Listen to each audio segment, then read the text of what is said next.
ہماری زندگی میں کچھ فیصلے ایسے ہوتے ہیں جن کی قیمت ہم خود نہیں چکاتے، بلکہ وہ لوگ چکاتے ہیں جو ہم سے سب سے زیادہ محبت کرتے ہیں۔ یہ کہانی کسی کتاب سے نہیں لی گئی، بلکہ یہ ہمارے آس پاس بکھری ہوئی سچائی کا حصہ ہے، جسے ہم اکثر دیکھ کر بھی اندیکھا کر دیتے ہیں۔ سہراب صاحب اپنے شہر کے ایک مانے ہوئے استاد تھے، جنہوں نے اپنی پوری زندگی ایمانداری اور محنت سے گزار دی۔ ان کا ایک ہی بیٹا تھا، عاصم، جس پر انہوں نے اپنی پوری زندگی کی جمع پونجی لگا دی۔ عاصم پڑھنے میں اچھا تھا، لیکن اس کے خواب اس کے والد کی چادر سے بہت بڑے تھے۔ عاصم جلدی امیر ہونا چاہتا تھا۔ وہ ایک ایسی زندگی کا خواہشمند تھا جہاں محنت کم اور آسائشیں زیادہ ہوں۔ سہراب صاحب اکثر رات کو دیر تک جا کر عاصم کی پڑھائی کی نگرانی کرتے، اس کے لیے چائے بناتے اور اس کے کندھے پر ہاتھ رکھ کر کہتے کہ بیٹا، کامیابی کا کوئی شارٹ کٹ نہیں ہوتا۔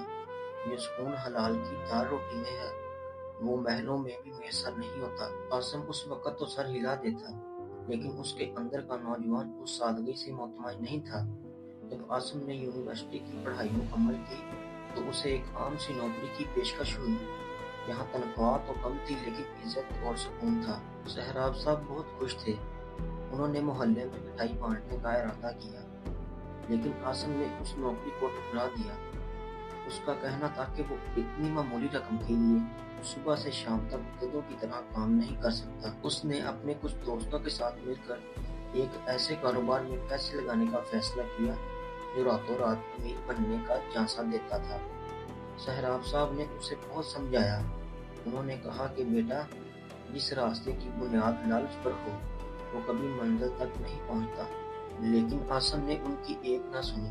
اس نے ضد کر کے اپنے والد کی عمر بھر کی جمع پونجی، وہ انہوں نے اپنے ریٹائرمنٹ کے بعد کے لیے رکھی تھی، اس کاروبار میں لگا دی۔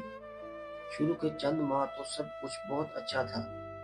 عاصم کے پاس مہنگی گاڑی آ گئی، اس کا اٹھنا بیٹھنا بدل گیا، اور وہ اپنے والد کو دیکھنے لگا جیسے وہ پرانے زمانے کے پسندیدہ انسان ہوں۔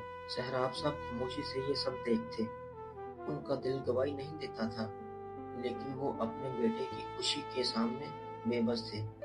پھر ایک دن اچانک وہ ہوا جس کا ڈر تھا۔ عاصم کے دوست راتوں رات سارا پیسہ لے کر غائب ہو گئے، اور جس کمپنی میں پیسہ لگایا گیا تھا وہ سراسر ایک دھوکہ نکلی۔ عاصم پر اچانک قرضوں کا ایک ایسا پہاڑ ٹوٹ پڑا جس کا اس نے کبھی تصور بھی نہیں کیا تھا۔ جو لوگ کل تک اس کے آگے پیچھے پھرتے تھے، اب وہ اس کے خون کے پیاسے ہو گئے۔